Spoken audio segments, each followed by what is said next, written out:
Hey guys, welcome to Wrestling Daze and welcome to this very special video. We're just going to focus on the Wyatt Sicks here because there's so much kind of feels like it deserves its own space. Earlier in the day, we had this post from Nikki Cross, My Bloody Valentine, a film, of course, a poster. Word of Wrestling saying a masked killer taking revenge on Valentine's Day. Are we looking at something tonight? And of course, we would get something tonight. Unfortunately, it wouldn't be the group themselves, although they have been moved over to Smackdown now. So Canadian Ball saying that if you go online, the logo is no longer Raw. It is showing as Smackdown. And that is very interesting because I've been saying they haven't been changing those until someone has either been on the show or were ready for them to be on the show. And so someone has purposefully gone in and changed these over now, which just adds to the kind of vibe that we're starting to get that we are getting close towards like a return, right? So, and that would obviously be cemented with what we would have later. This was just a little side thing. So this was an image in 2019. I think this is like obviously pre-Firefly Funhouse from Jason Baker. This was the casting for the original Fiend mask. So an image that we've just not seen before of Bray getting his Fiend mask casted. So it's always great to see new images, behind the scenes images. So very, very cool. So Wrestle Night, thank you, Jason Baker, obviously. Appreciate it. Here as well, FGC Dads, thank you. Nikki Cross also sending this out earlier. So you know me about these side personal accounts. I look at them. I'm interested. We'll talk about them. But it's the Wyatt Sicks stuff that I really dig into. Yeah, that's where things get real interesting because we know that the Wyatt Sicks account is run by Rob Fee. He's the one that's like really going to drive the story forward, right? But still worth being aware of what else is happening. Just like this, Alexa Bliss was in a photo shoot, her first photo shoot in 2 years. Nothing here that we've not seen before. The skirt we've seen, the dress we've seen. I think this was the ring gear that she wore as well. The gloves, I don't think she was wearing those. I can't remember.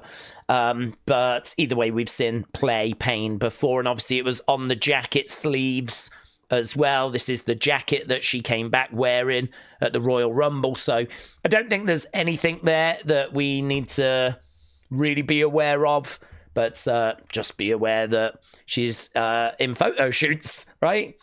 This was huge. To actually get something from the Wyatt Sicks account is very welcome. So here it says Wyatt Sicks Expecta, which in Latin, I believe, is wait. So translated from Latin is wait. But you can see here, look, Rev 2210, right, written there. So it's an image of the Wyatt Sicks, and it's got Rev 2210. We should actually have that here, courtesy of Blissful Cross. And he saith unto me, seal not the sayings of the prophecy of this book, for the time is at hand. So there's very much a lot of stuff in here that feels like it is to do with, you know, their arrival being imminent. So we're just, you know, waiting at the moment. I mean, I think Expecta's more like expected, but if you Google it, it comes back as the translation, the word being wait. So either way, I think that it's kind of one of those where it's like, just wait, we're coming, we're on the way, the time is at hand, we are getting closer. That's kind of the message that I'm getting from this tweet, right? Obviously, when it comes to Bible verses, depends which version that you use, you can find slightly different wordings, slightly different passages in each different version of the Bible. But it's going to be the same sort of message, right? It's going to be the same sort of message. But not only that, so not only did we get the Wyatt Sicks, we got a glitch. the glitch was shown. Alexa was on. She was talking to Nia, right? And I think she was saying to Nia about, if you win the chamber, like you and me, we can cross paths again. But as she was talking, the glitch appeared. We did get some jumbled up words. They translated to, do you feel in charge? Not only that, we had this moment from the Firefly Funhouse where the Fiend put the glove, I can't remember if it was the Fiend or Bray, but it's from the Funhouse, putting the hand over Alexa's face. You can see Alexa's hair there. So this was Alexa, the glove over the front. Not only that, look at this. There's Alexa. There's Howdy. This is an image from, I can't remember if it was the end of 2022 or really early 2023. But it was from that time just before she went away, and Uncle Howdy kept popping up. So there's an image from that moment. I mean, really, the vibe is, and people said it in our watch-along, we are basically carrying on from where we left off. Uncle Howdy was trying to bring Alexa into their world, and she never quite accepted. She never quite made her way into the world before she left. And it looks like we're just picking up where we left off, really. So lots of images in the glitch to do with Howdy and Alexa and him trying to bring her over to their side. There with the Fiend, Bray putting his hand over the face of Alexa in the Firefly Funhouse. The words, do you feel in charge? Which, if memory serves me right, was kind of a theme from a couple of years ago as well.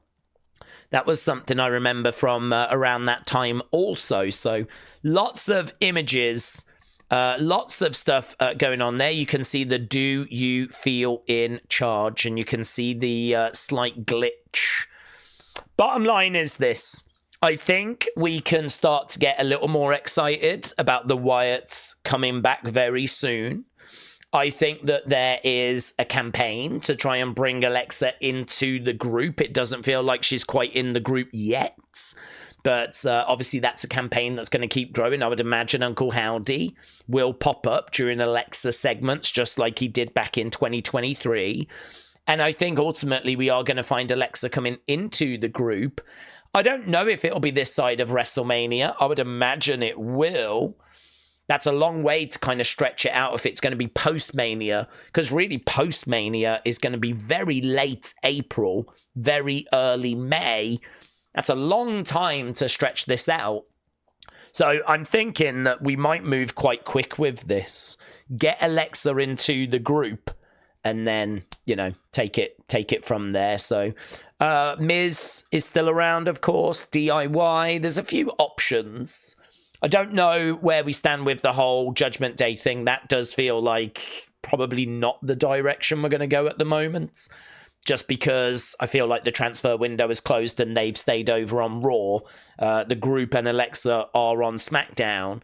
So I think we need to look at the Smackdown roster, which for me would be Miz, DIY, Candice, the people that wronged Dexter Lumis. So, yeah, this is kind of where we are kind of interested in that. Here we are with Candice on screen at this time. And it does sort of feel like we're starting a feud as well here. So actually, it might not be that wild of a theory. You know, this is very interesting. Actually, something I didn't really think about until now, that she is starting to talk to Nia and Candice. And Candice, the fact that she was in that group, that the family of Dexter Lumis, who apparently turned their backs on him, and we've never dug into that. DIY, Candice, we need to explore that. Maybe that has started. So lots to unpack there, lots of talking points. I'm going to run away and start working on the proper unseen, but yeah, I knew there was enough here for it to stand on its own and be its own video. So hope you enjoyed this. Appreciate all the support, and we will be back later tomorrow, whenever you're watching this, with NXT Vengeance Day. So thanks for watching. Bye for now.